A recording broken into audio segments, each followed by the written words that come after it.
Long ago, when the Chaga people still feared to climb too far up the mountain slopes, a young hunter named Juma dared to go where no one else would. The rains had failed for months, children cried of thirst, cattle fell where they stood, and the rivers turned to dust. The village begged the ancestors for mercy, but the sky stayed empty. One night, as Juma lay awake, he heard it, boom, boom, boom, a sound that rolled down the mountain like the footsteps of giants. The elders said it was the drums of Kilimanjaro, calling for a messenger brave enough to seek them out. Juma swore he would answer that call. Armed with only his spear and a gourd of water, he climbed higher than any man before him.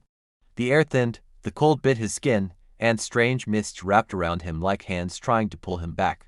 Yet still, the sound grew louder. Finally, in a cave lit by a shaft of moonlight, he saw them.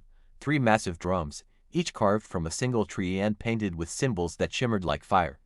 Though no hand touched them, they played themselves. The first drum rumbled like thunder, the second cried like 1,000 voices, and the third whispered secrets in a tongue older than man.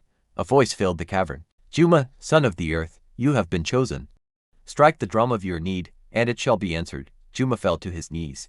He thought of his people dying of thirst, and with trembling hands, he struck the first drum. Instantly, the skies split open. Rain poured down the mountain, filling the rivers, soaking the earth, bringing life where death had taken root. His people rejoiced. Juma was hailed as a hero. The chief of the village grew jealous. If the drums could bring rain, what else could they bring? Riches, power, victory in war. He demanded Juma return to the mountain and strike the drums again, this time for the strength to conquer neighboring tribes. Juma refused. The drums are not for greed, he warned. They are for balance. To disturb them is to invite disaster. But the chief was not a man who listened. He led warriors up the slopes himself, searching for the cave. For days they climbed, until at last they heard the booming call. They found the drums, just as Juma had described. The chief lifted his hand and struck the second drum. A terrible cry split the air, and suddenly the warriors turned upon each other, consumed by madness. Brother raised spear against brother, and blood soaked the mountain stone. Horrified, the survivors fled, but the chief remained, his eyes burning with hunger for more. He struck the third drum.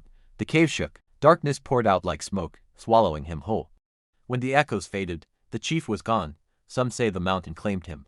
Others say his soul still wanders inside, trapped between the living and the dead.